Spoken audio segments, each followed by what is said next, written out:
Welcome, everyone.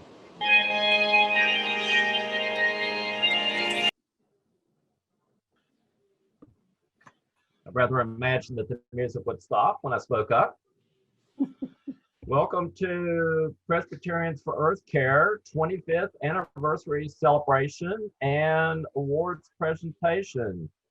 Many of you know that we would have been holding this event during General Assembly back in the summer, and due to circumstances that we're all well too familiar with, we are here today virtually, and it's so good to see everyone today.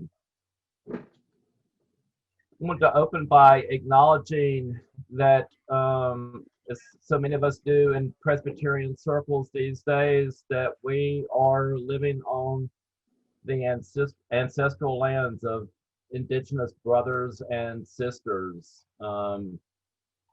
Whether we are in the East or the West, the North or the South, and we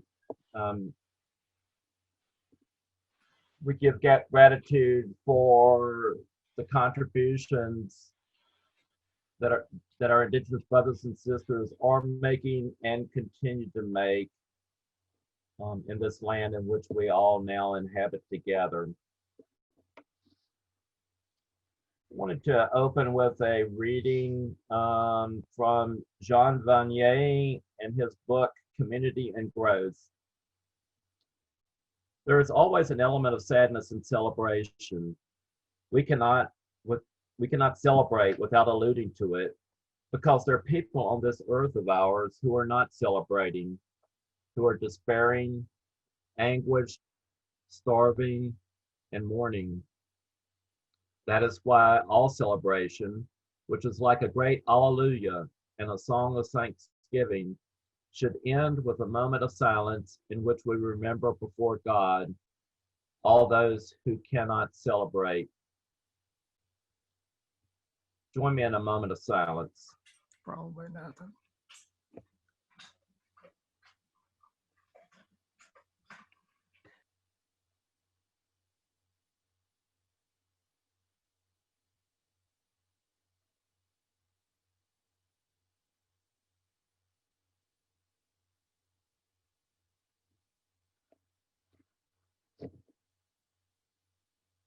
Amen.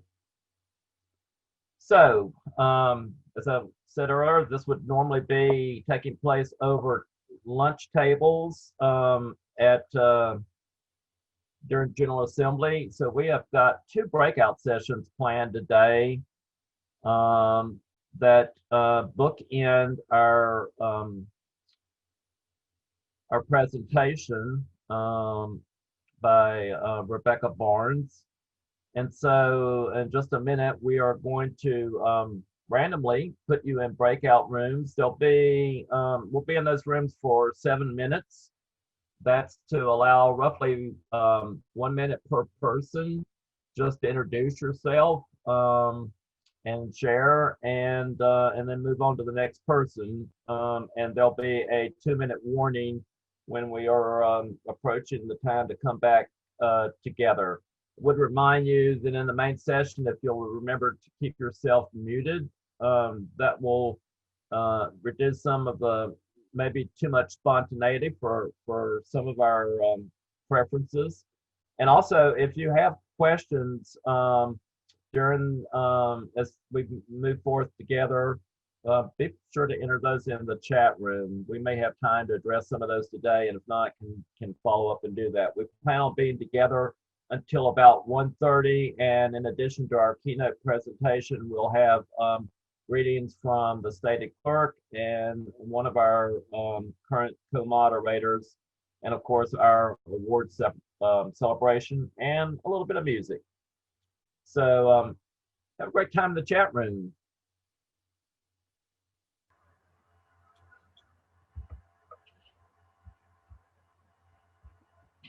Welcome back, everyone. I was doing a quick scan of the participants, which is up to 65 now, to see if stated clerk J. Herbert Nelson had joined us yet, and I don't see him. So let us go ahead and invite Co-Moderator Elona Stewart to bring greetings. She is bringing those pre-recorded today. Welcome, brothers and sisters, friends and celebrants of Presbyterians for Earth Care. I'm Elona Stewart, co-moderator of the 224th General Assembly, and so pleased to bring greetings as I join you from my home in St. Paul, Minnesota. It's exciting in this new era of virtual meetings to join you as you honor your participation as a national eco-justice network that cares for the earth by connecting, equipping, and inspiring Presbyterians and those who watch us to see how we live out a faithful environmental ministry. Your advocacy is so important as you share ideas and make decisions in the church, at home, and wherever you work in the world. And so may grace abound in your season of creation. Congratulations as you celebrate 25 years of well-deserving and dedicated people who have lived out their faith in public forum. Their truth, both personal and communal, bears witness to environmental justice and the cumulative impact of social and political policies on communities that have been harmed the most. I'm grateful for the witness of your past and current moderators, your members and partners who have raised their voices to create comprehensive environmental justice legislation, grassroots organizing, and created resources to protect and restore land, air, and water for all of life. We pray that you continue to be encouraged during this time of COVID virus challenges, and as we hear the alarming reports of growing inhumane and inhospitable global conditions. May your plans and hopes be strengthened as you celebrate the impressive work of those award recipients. They're so amazing people. To those who are completing a term of service or just newly joining you, I pray you dedicate your focus on the moral imperative of environmental justice and sustain inclusion of equity in your vision. I believe that you're called to be responsible stewards to repair and heal the damage and land loss in Black and Indigenous communities with dislocated immigrant and refugee people and all those children growing up only to know poverty. We offer our appreciation for everything you've contributed. And so we pray blessings on you as you live out your vision of Presbyterians for Earth Care, because you're advocates demonstrating that the fight for environmental justice is ultimately a movement protecting human dignity and the well-being of future generations. Remember, we are led by God the Creator, creator of new futures, a God of deep movements across peoples, and inexplicable compassion for all. Peace to you. Thank you.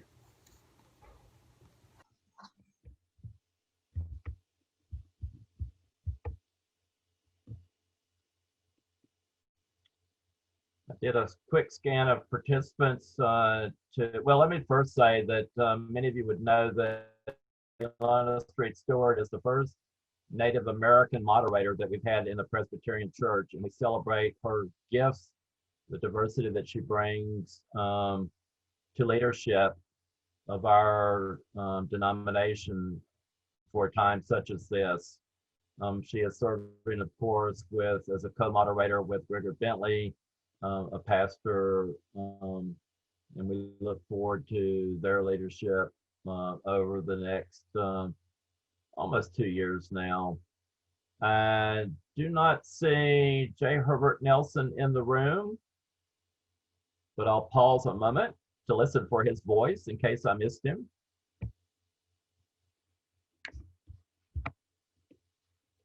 I think there's a committee office of the General Assembly that's going on today, and he was hoping to get away from that and drop in and greet us as well. We might still figure out a way to make that happen if he shows up at some point.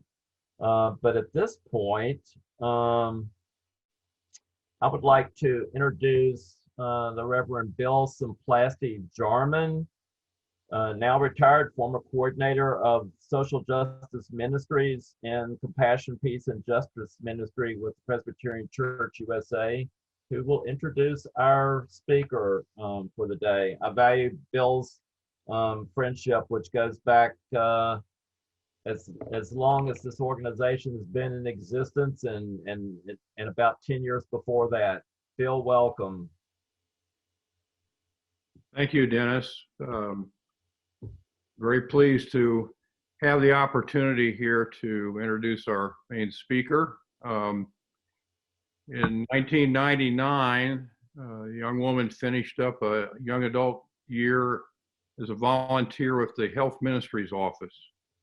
And given all of her talents and bright future ahead of her, contemplating what she might do next, she decided to pitch her tent in the Office of Environmental Justice in Louisville for a bit of time, where her passion for eco-justice, or the well-being of all humankind on a thriving earth, was so manifest that it shaped her entire ministry. She has moved on for some reason after that to keep in all of this with all of you and many others who have gone before and who are with us in this movement today. After a sojourn in seminary, where she picked up her Master of Divinity and Master of Arts in Religion, she continued on, joining the staff here back in Louisville, and now coordinates the hunger program. It is a great privilege to introduce to you Rebecca Barnes, who will bring a message to us, which we will hear with open ears and open minds, and hopefully renew our spirits in the process. Rebecca? Thanks, Bill. This is just so fun. It's just great to be with all of you, to see your faces. I sure miss being in person and getting to have conversations and eat the cake I'm sure we would have had to celebrate the 25th anniversary. It's just such a joy for me to be with you, even on Zoom, because PEC has long been one of my favorite places in the PCUSA. You really were a welcoming home for me as a young adult. I think Presbyterians for Earth Care is such an invaluable part of the church's long history and commitment to environmental justice. And I think there's so much that wouldn't have happened, ways the church and the world wouldn't have been transformed so well without you. As Bill indicated, I was, a young adult working at PCUSA as an intern in health ministries. And in that year, I was given the choice. We were always said, in lieu of adequate salary, since we were interns, we got to have other little perks and benefits. And one of them was to choose a church conference that we could just go because we wanted to go and learn, and we wanted to get to know what it was about. And I looked at all the offerings that year and saw this wonderful gem that Presbyterians for Restoring Creation, the name at that point, was gathering at St. Simon's Island. And that really appealed to me. The speakers that year, I think, were Sandra Steingraber and Jay McDaniel. And just to hear that environmental theology, and yeah, Carol's remembering that with me, to hear Sandra talk about toxins in mother's breast milk, and really to bring these worlds together was so exciting for me and energizing. And plus local musicians and time to be in community together. It was really rejuvenating for me because as a young adult in college, for some reason, I was the only person who is both part of the Student Environmental Action Coalition and our more traditional mainline campus ministries. And so I had these two separate spheres and not that much crossover. So I really appreciated PEC has long provided this place in the church where you can embrace your faith and your environmental activism as two equal parts and necessary parts of faith. I grew up in a family. There's my mom and dad sitting right there. In our family, we did combine those parts of faith. And my dad grew tomatoes in the backyard and other food. I did not like tomatoes at that point, but love them now. We took our recycling to the fire station at that point, conserved energy, And even in our local church, there was commitment to caring for God's creation and doing that. But it, as I said, it wasn't really a huge part of my experience at college that there were other people like me. So I think it's been a real testament that PEC has preserved this space, this place where you can find your people, find a community, get to know each other and support each other, not feel like the lone voice in your area that cares about this, that comes at environment from a place of faith or comes at faith from a place of environmental care. And I think it's one thing for a denomination to have a national office that Bill and I have both been blessed to work at. But it's another thing to have this national grassroots community that is primarily all volunteer that's been going strong for 25 years. I think that's amazing. And the fact that PEC has really helped that 1990 policy, the Restoring Creation for Ecology and Justice policy, said it's our call to have this be a part of, incorporated into every part of the church's life. And I think PEC has really helped do that by Earth Care congregations, by helping train Presbyterian committees, by offering these national conferences. You were one of the first groups doing kind of a regular environmental newsletter in our denomination to get the theology and ethics out there. And it's just been such a great thing to know that this network has really galvanized the PCUSA and helped our church grow. When I first was privileged to become the PRC coordinator, working with Bill in that office, I just learned so much, and it was such a privilege to sit in a room with some of the original PRC shaper and movers. And I found a whole lot of mentors, laughing at John Jackson's fabulous jokes, which he still makes. He's still down in Florida writing things.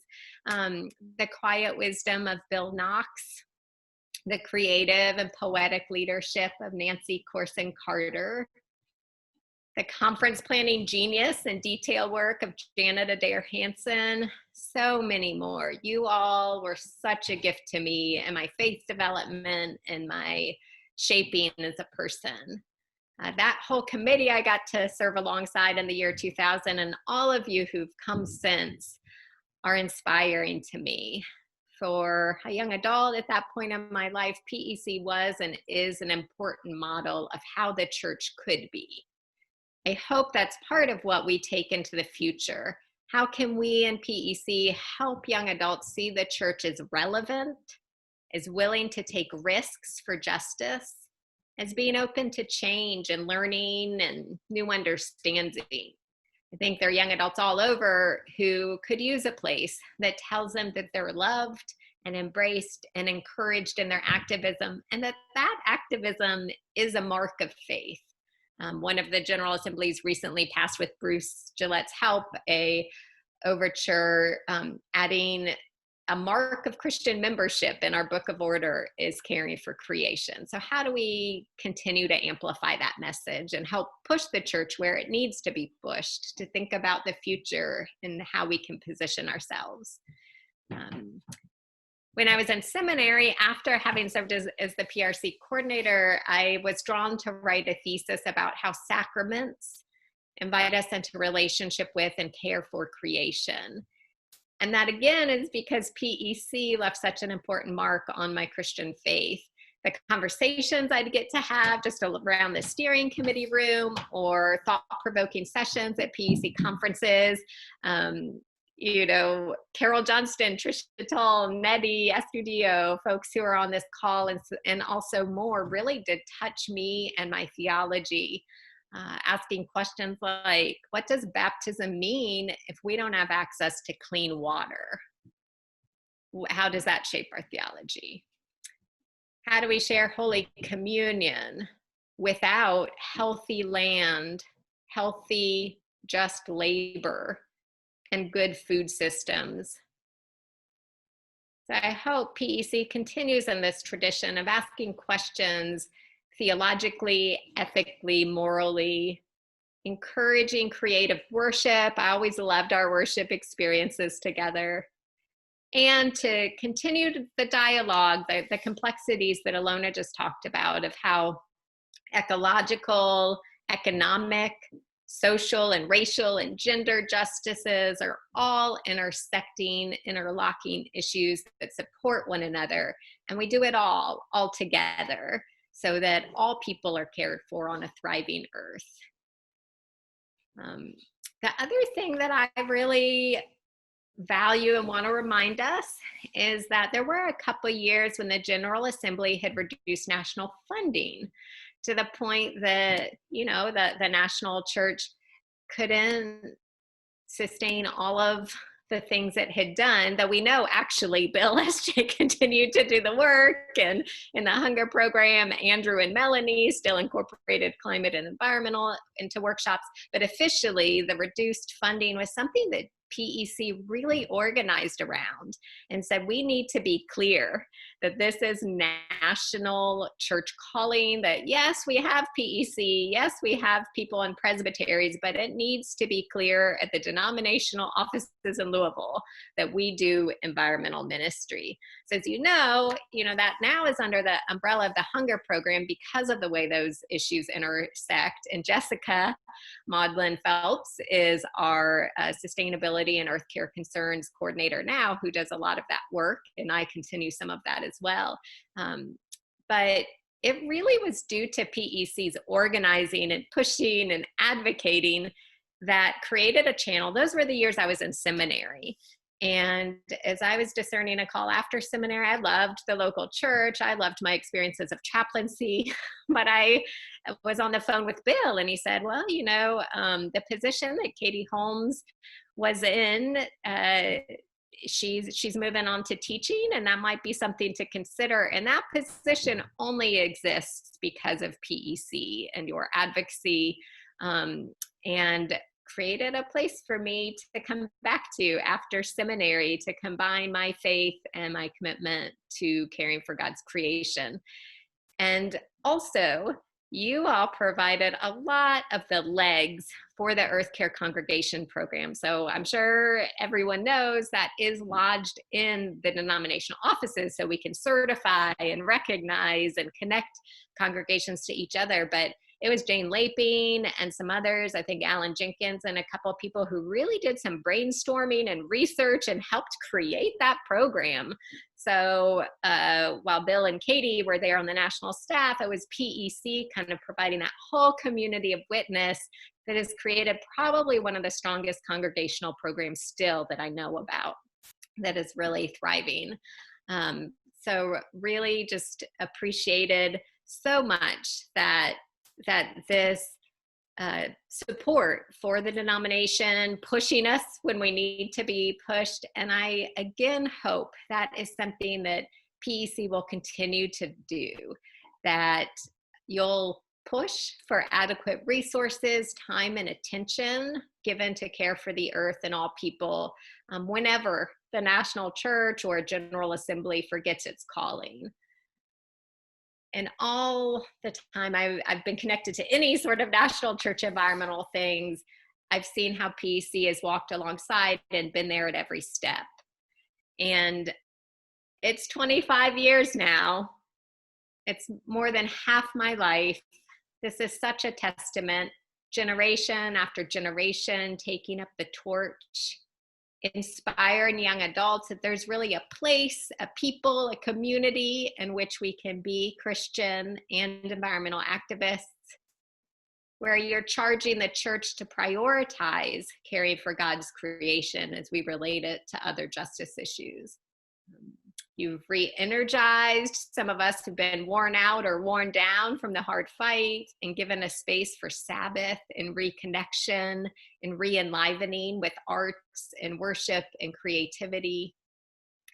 You've held space for Earth Day Sundays and written Advent Lenten devotionals that have been very moving, connecting those seasons to caring for the earth. It's so much work. I want to recognize all of you who've served as steering committee members or subcommittee members or conference organizer, regional event, newsletter editors. It's so much work and it's all volunteer, but it's so worth it. Thank you. You've given so much to all of us and the entire church. You've provided a place where we can restore creation and restore the church for ecology and justice. For that, I have such deep gratitude. Thank you, thank you, thank you.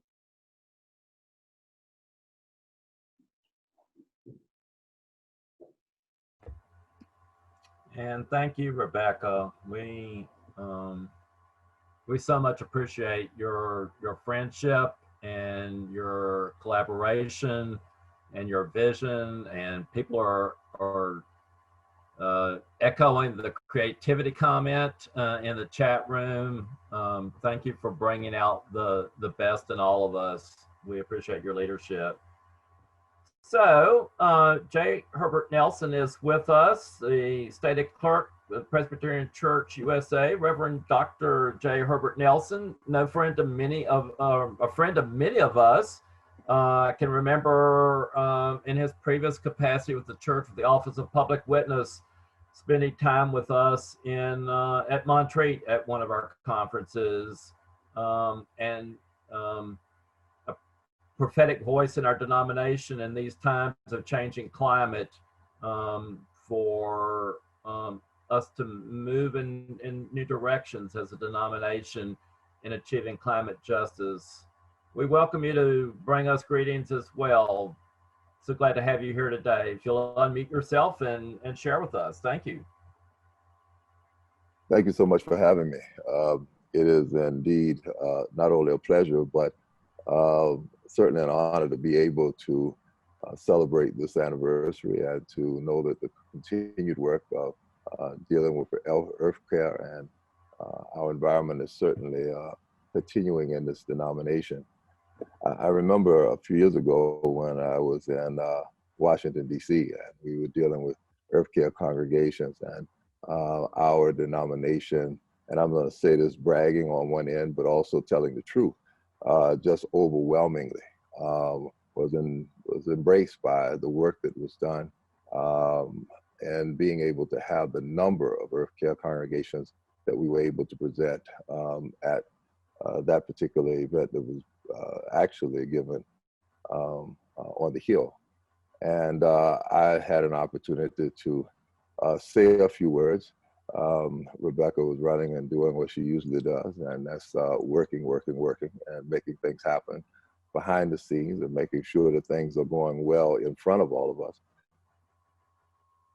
And so that was the day really good for something that I had not even contributed to in relationship to that. And I think it says a lot. And when I say not contributed, it wasn't my labor, it wasn't my work. We did do work on the Hill with that, but the day-to-day grinding was the work that, quite frankly, Rebecca's really put forward and made happen. And many of you who are volunteering, who I know, Bill Simplaski, Jarman, Bruce Gillette, others who are sitting in this room that I can see right now, the reality that this has been something that we have in many ways been pioneers and certainly ongoing players with the importance of earth care and the environment, and what really in a major way today is a significant way in which we have to begin to take even more seriously.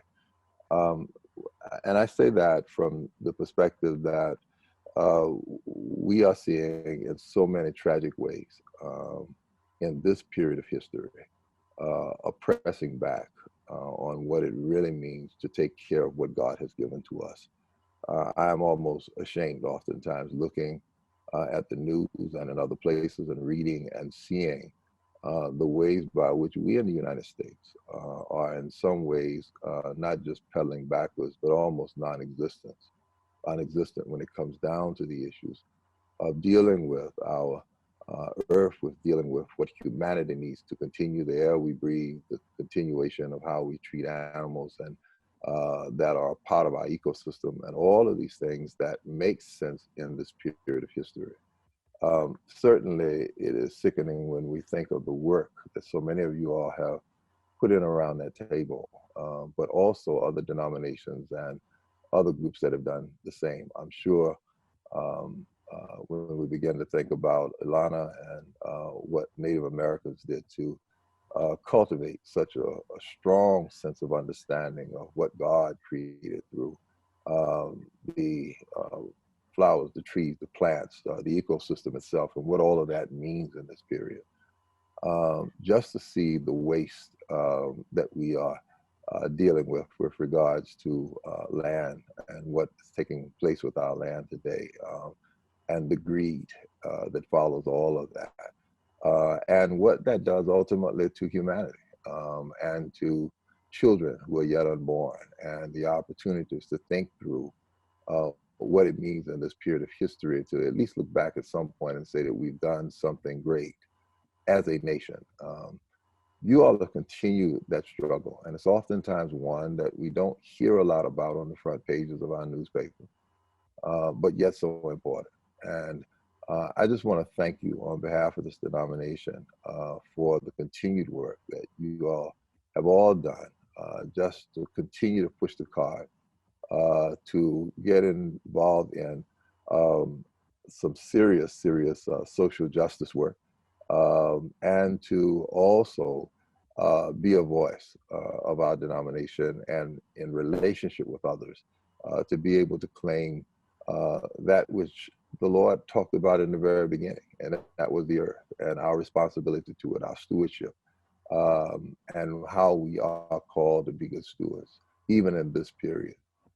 And so I go on to say, and it was mentioned that, yeah, I do a lot of work in justice, but what I do also want to say on the other side of that is that you all have worked oftentimes in the hedges. And I say that the places where the sexy justice work is not necessarily in place, where it's on the front page of the papers and where people embrace that in a very significant way. You are doing, in a sense, the grunt work of justice work, the places where people would rather forget, to dump it anywhere you want to, place things anywhere in its type of situation in which you want to have it, and walk away from it. These are not the front pages that we're looking at oftentimes when you're doing the work that you do, but they ought to be.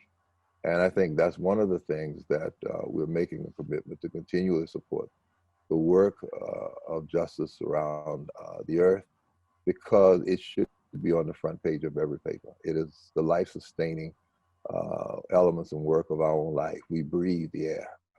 We eat the food. We get still our nutrition from the ground. All of these things is more than just oil. The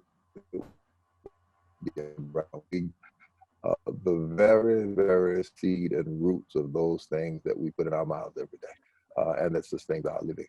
And so with all of this in mind, I want to, in many ways, not only thank you, but to say and give you my commitment to continue to try and put this on the front page of the newspaper and not the back, and to be in front of individuals with regards to the importance of what it really means to take care of God's creation and to live in such a way that we are honoring God and we are honoring the very basic sources of life that God has given us to be able to live on this side of heaven and rejoice, and to see generations behind us to come, and to also prosper in ways that are imperative and significant to the ongoing work of earth care and justice work with regards to our environment.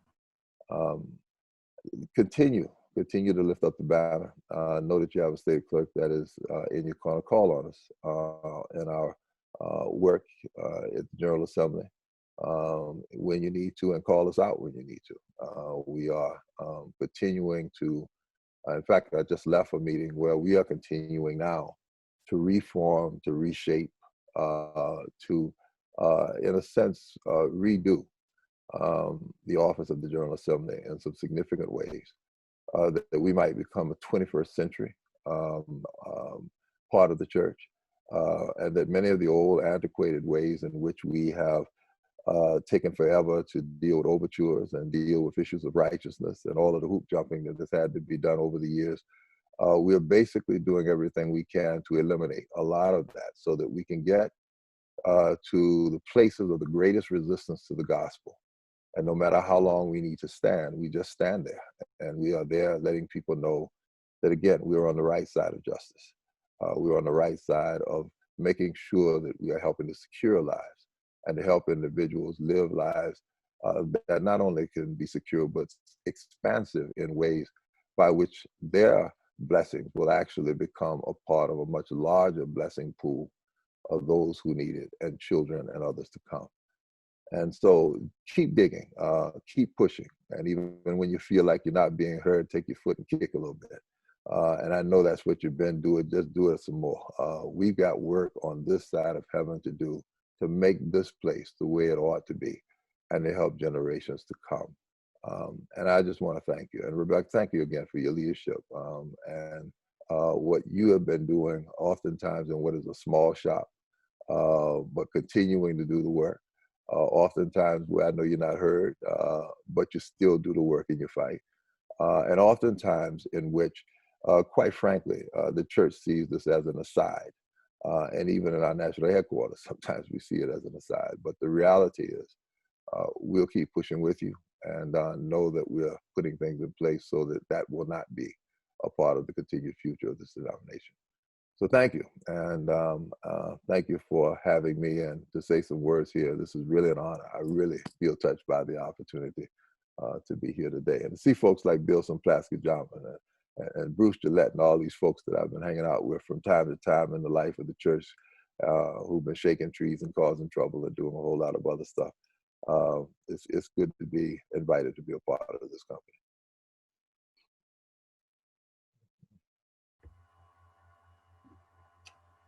Thank you so much for your presence with us today, for your leadership. Yes, people are applauding on mute in this wonderful virtual world that we live in.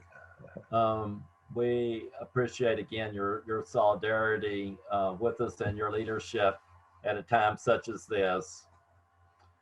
We are going to move directly into the award ceremony. I'm thinking that maybe we've got some folks that have might have some limits on their time that are part of the awards. So with no further ado, we'll move in that direction next. The awards program is one of my... Dennis, you accidentally muted yourself. Thank you. I get by with a little help from my friends, as the Beatles reminded us many years ago. The award ceremony is and presentations is one of my favorite things that Presbyterians for Earth Care does. It's a small way that we can shine some light on some ordinary efforts at times, but just being done in different ways and in different places. It's just a way of reminding us of opportunities that we all have to show up in our world and show out in our world, and as John Lewis would say, to make some good trouble in our world. We early on got started with our awards presentations. Actually, in 1997, we gave an award to Bill Gibson, one of our founders, who is no longer with us in person, but in spirit is still very much a presence in our midst. And one of the awards, as you'll find out now, if you didn't already know, actually bears his award. So at this point, I want to turn over our awards ceremony to Rick Person, who chaired our, is a member of the steering committee, is a regional rep for the Midwest region, and chaired the awards committee for this year. Thank you, Rick. Okay, thanks, Dennis. The Presbyterians for Earth Care Awards program dates back to 1997, so almost the entire 25 years. And at first, I can't remember if Dennis mentioned that there were two awards at the time. The one was called the William Gibson Lifetime Achievement Award, and the other, the Restoring Creation Award. And in 2016, there was one added so that we now have three awards. The William Gibson was renamed the Eco-Justice Award, William Gibson Eco-Justice Award. And a third award category, the Emerging Earth Care Leader Award for people 18 to 30 years of age, was added. So let us go directly to the award presentations. We had 12 nominations, which was fabulous. And thank you, anyone who's on the Zoom call today. If you made a nomination, there were, I believe, 5 in the Eco-Justice category, 4 in the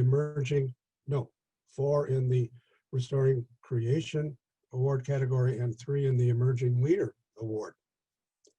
So we'll move directly to the first one. We're very blessed and honored today to have all 5 nominators and recipients of the 3 awards. And we're going to put all of them to work a little bit here. And the first award category is the Emerging Leader Award. It is being awarded today to Michelle Peedin by Sarah Ogletree, who nominated her, and Sarah was a recipient of this award in 2018. Sarah is at the Parkway United Church of Christ in Lenore, I hope I have that right, North Carolina, where she is also the program coordinator for the North Carolina Interfaith Power and Light. And Sarah is going to introduce Michelle and tell us a little bit about why she nominated her, and then we may hear a word or two from Michelle, and I think she has the certificate that she can show us too. So Sarah, please go ahead. Thank you.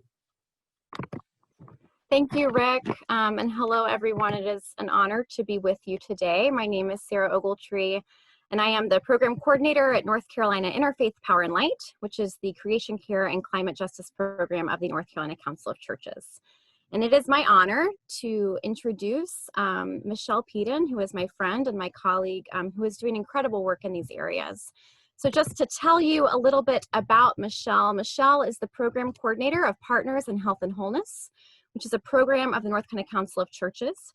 And she is also the co-director of our North Carolina Interfaith Power and Light Youth Leaders Initiative, which is a group of multi-faith high school youth committed to climate justice within their communities and congregations.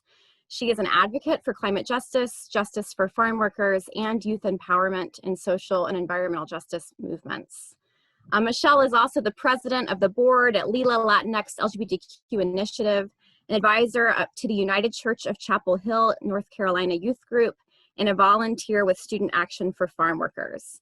She has worked diligently to educate congregations about the science of climate change, social justice issues related to climate change, the benefits of renewable energy and solar power, and the importance of sustainable food movements, helping people of faith think intersectionally about what health and wholeness in their communities means. We just heard this from some of our speakers. This work really does impact everything that we do as people. It impacts our health, it impacts our ability to eat good food, to breathe clean air, to love each other well as people on this planet. And Michelle is very invested in that. So I'm so grateful to introduce her to you as the recipient of this award. She seeks to listen, learn from, and empower all communities to pursue a just future for all beings on earth. And she is a shining example of what that work looks like. Congratulations, Michelle. It's just an honor to work with you and to know you. Thank you, Sarah. That was more than I could have even expected. For everyone who hasn't seen it yet, here's a certificate right here. I have to get a frame for it, but I will. I'm so grateful. I truly am so grateful that Sarah decided to nominate me and that I was invited to be here today with you all. I'm not going to take too long because I know that there are a few other presenters and award recipients, but I did want to give a huge shout out to Sarah for being the other co-director for our Youth Leaders Initiative, as well as Susanna Tuttle, who is the NCIPL director. She is a huge mentor for me in the environmental justice movement. And my current direct supervisor, Chris Purnell, she is basically a second mother. She is our director for our Partners in Health and Wholeness program. And really, we're working so hard to bridge together these huge intersectionality around justice, health, and climate. We truly think that it's an amazing opportunity to be able to step into conversations in churches and faith communities, especially, you know, our Eastern and Western North Carolina faith communities who experience so much environmental injustice. I think that Sarah said it right. Intersectionality is a huge part of this work. I also just wanted to give a quick shout out to our youth leaders, because we truly try to be a authentically youth-led initiative, and it does have its challenges, but there's also so much reward when it comes to that. But it's a huge learning curve for so many of us adults to walk into spaces that are youth-led, and relinquishing some of that power and relinquishing some of that you know, decision-making processes. But it's something that we're living and we're learning as we go. Just like Herbert Nelson was saying, I think that there's no doubt that we, all of us on this call, are on the right side of justice. There's no doubt in my mind about that. And I also just wanted to leave us with, my mom is from Peru, and I did like a DNA test a couple years ago, and I'm 40% Indigenous Native American, and it just kind of like hit me so, like a puzzle piece landing in its place without even realizing it, just because I just think that all of us here recognize the inherent dignity and sacredness in all living things and how interconnected it all is. And I'm so thankful that everybody on this call is expanding how faith communities are bringing justice at the center of all of this work. I grew up not knowing that there were faith communities that were doing work like this. I truly did not know it existed until I was in college. And now there's no turning back. I'm here to stay. So thank you so much. I'm truly grateful. Yes. Well, thank you so much, Michelle and Sarah. That was very inspiring. And we all give you a great shout out. Congratulations for receiving this award, both of you. Oh, and by the way, a framed certificate is in the mail, as they say. So you needn't frame it yourself. Okay, moving along to our William Gibson Eco-Justice Award. By the way, as you heard, it is named after the Reverend William Gibson, who was a founding member of Presbyterians for Earth Care, an author and eco-justice advocate, and editor of the book Eco-Justice, The Unfinished Journey. And we will send you all some excerpts from that book. It's very, very inspiring. Okay, the William Gibson Eco-Justice Award this year is being awarded to Neddy Astudillo, nominated by someone very familiar to many of us, Abby Mohopt, who is the Director of Education and Training at GreenFaith, and also serves on the boards of the Presbyterian Hunger Program and Fossil Free PC USA. So Abby, please introduce Neddy and tell us a little bit about why you nominated her. Hi, everyone. It's such a joy to be with all of you today. As Rick mentioned, this award is given to someone who has had years and years of extensive work around creation and ecological justice. And I can think of no other person in the Presbyterian Church who has been committed to environmental and climate justice as long as Neddy Astudillo has been. Neddy earned a Master's of Divinity at McCormick and served a congregation in Beloit, and I think other places too, Neddy, but that's the only congregation I know. And it was a congregation of workers, of farm workers. She earned a doctorate of ministry at Drew University in New Jersey and was a contributor to a book called Earth and Word, which I commend to all of you, not least because of Neddy's sermon in that book. She and her husband, Tom, co-founded Angelic Organics in Northern Illinois, where they served farm workers and people all over the region, connecting people to food and to land, and to make healthy food available to all. She has been an adjunct professor and instructor all over the world, bilingually teaching people of faith to love the world and to make the world a more just place for all. Her work spans decades and spans around the globe.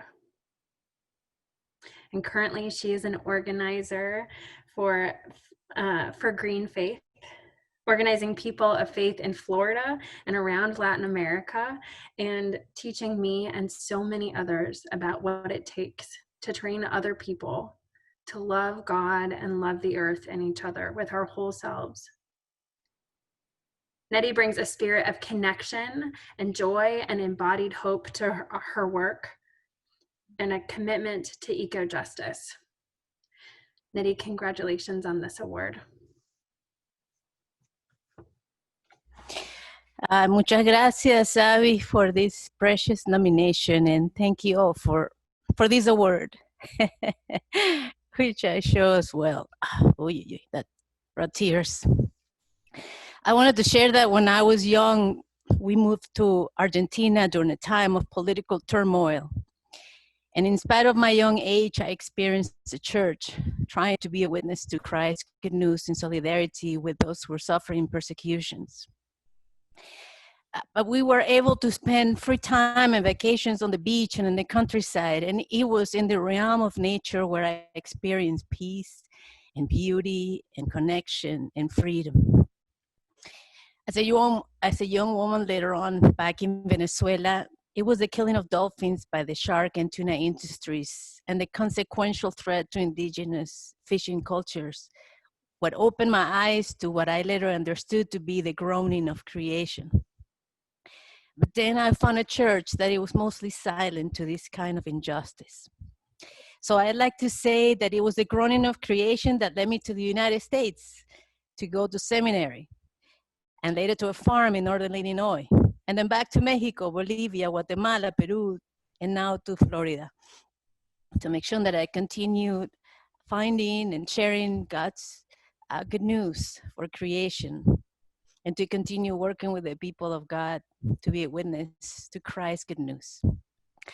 So if I may just leave one request for all of us, is encouraging all of our church members to vote in this election with compassion, with earth and the most vulnerable peoples in mind.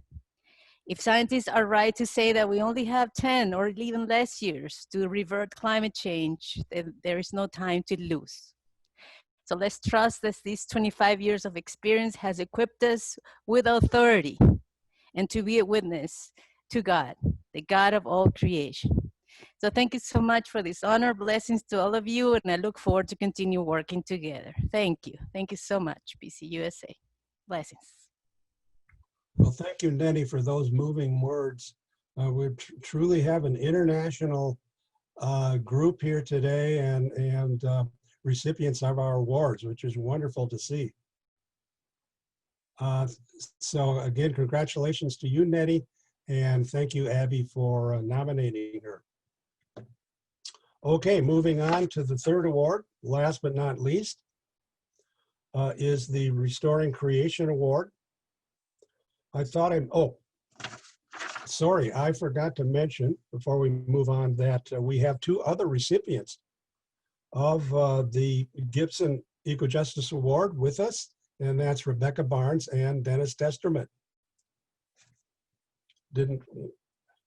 want to forget to mention that. All right, the Restoring Creation Award this year goes to the Second Presbyterian Church of Little Rock, Arkansas. They have a fabulous program. They're an Earth Care congregation, I believe a founding Earth Care congregation.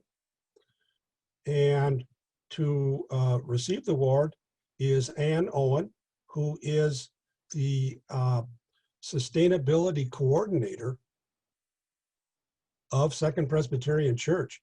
And we'll ask Ann to say a little more about that in her few words. It's the only sustainability coordinator I've ever heard of in a Presbyterian church or in any house of worship that I'm aware of. So maybe Ann could tell us something more about that. I thought I'd mention the types of organizations that have received this award, mostly Presbyterian churches who are Earth Care congregations, but a lot of other organizations such as the Synod of Living Waters, which hosts the Living Waters for the World program. Many of you are familiar with that program. That is providing water systems to Presbyterian churches and others throughout the country. My church, Westminster Presbyterian, Minneapolis, has been involved with them for a number of years in providing those systems in Cuba. I noticed some others. Montreat Conference Center was an award recipient. Earth Care Ministries, Solar Under the Sun, Cool Planet Working Group, the Alliance for International Reforestation, Earth Ministry in Seattle, and the Interfaith Partners for the Chesapeake. So there have been many outstanding recipients of this award, and Ann Owen is going to tell us about another outstanding recipient. Ann? Hi, everyone. So delighted to be here with you, and we're so honored and humbled to receive the Restoring Creation Award at Second Presbyterian. Here, I'll hold up the certificate. Thank you so much. We really appreciate that. I wanted to acknowledge the Reverend Steve Hancock, who is on the call today, who's head of staff at Second, and always a supporter of our Earth Care initiatives at Second, and really want to convey just how very appreciative we are of all of his support. Also on the call is Carol Young, who is the current chair of our environmental stewardship group. Hello, Carol. Just wanted to acknowledge that we've had basically two Earth Care groups at Second.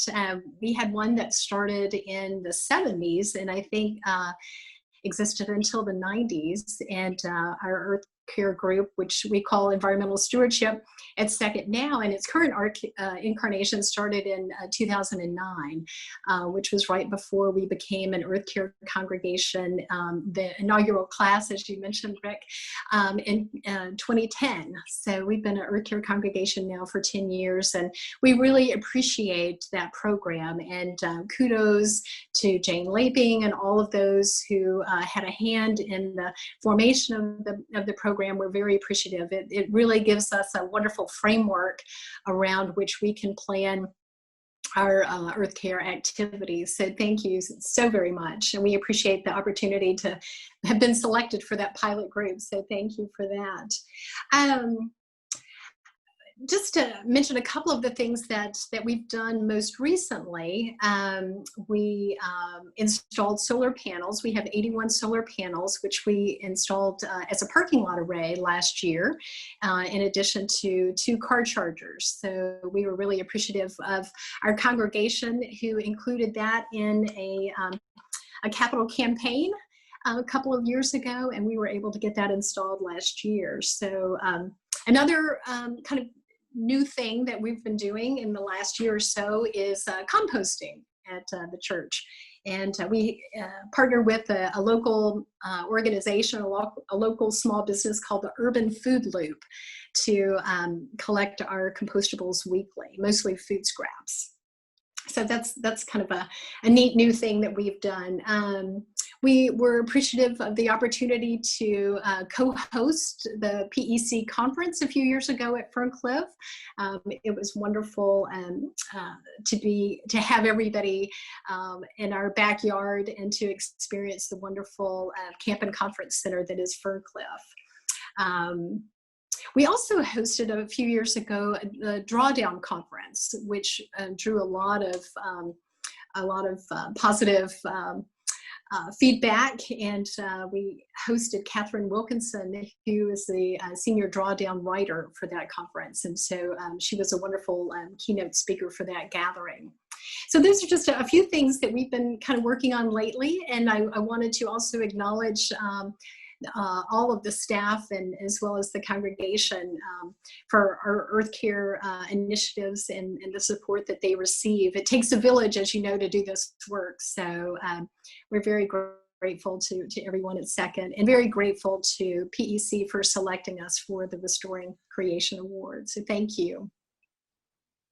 Well, thank you very much, Anne, and the other members of your church that are here today, including your senior pastor.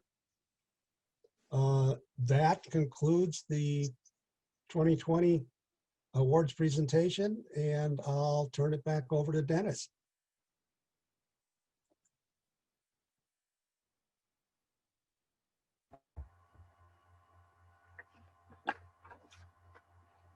So we are going to review briefly some history over the last 25 years. And I will screen share to do that. And after doing that, we've got some closing music by one of our longtime friends that you will see, I think, in the some of the pictures that are shown on the slideshow. If folks can stay around after we've formally closed, we can maybe have some informal chat before we go our separate ways. So hoping that can also happen. I would say, and I maybe could have said this earlier on, but as we're looking at the history of the organization, there are a number of people on this call who have been with the organization from the beginning, including some folks that we might call charter members. We don't normally use that term, but if you've been a charter member back in 1990, been with us from the beginning, just stick up your hand and leave it up long enough for folks to, on my screen, I have to go back and forth between 2 pages to see everyone, just to get some idea of some folks that, whether they've got gray hair or no hair or not, go back a ways with us. And we're so thankful for folks of all ages that are part of our effort. We're appreciative of the newcomers, as well as the folks that have been in the trenches for a while. Some of us are getting wearier and are appreciating the fresh blood and the fresh ideas. So let me cue up the first of our 2-part presentation here.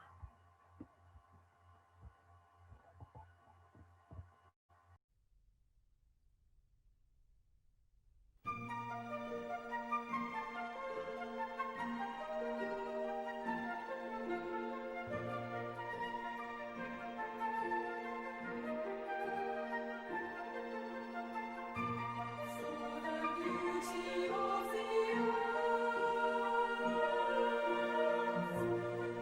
the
So welcome back from that. I would ask, we were having trouble keeping up with everyone. We recognize some of the folks that have received awards before, but I know we didn't recognize that Patricia Tull had also received the William Gibson Award. If you've received an award in the past, so that folks can know who is with us on the Zoom meeting today, stick up your hand and leave it up long enough for people to scroll over to the second screen, or however many screens if you're on your iPhone zooming in. And if you've served on the steering committee in the past or present, I think just about everybody currently on the steering committee is on the call today. And so as we promised that we have a musical selection, it's actually by Colleen Earp. Her picture was in one of the slides that we went through. So Jessica will cue that up for us now.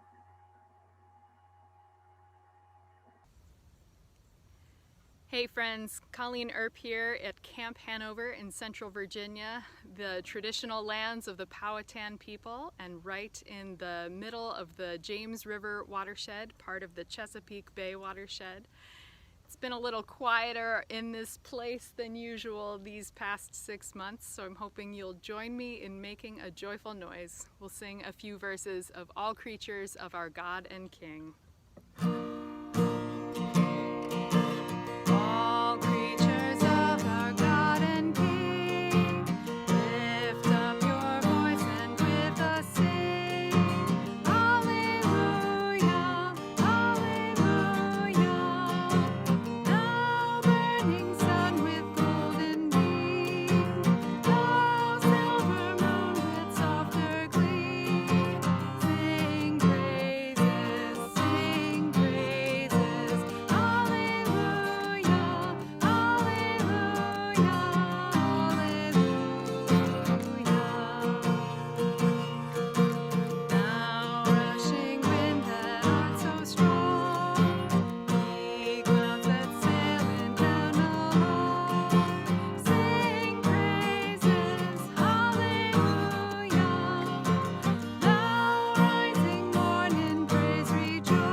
We will be sure to thank Colleen again for her gift of song to us.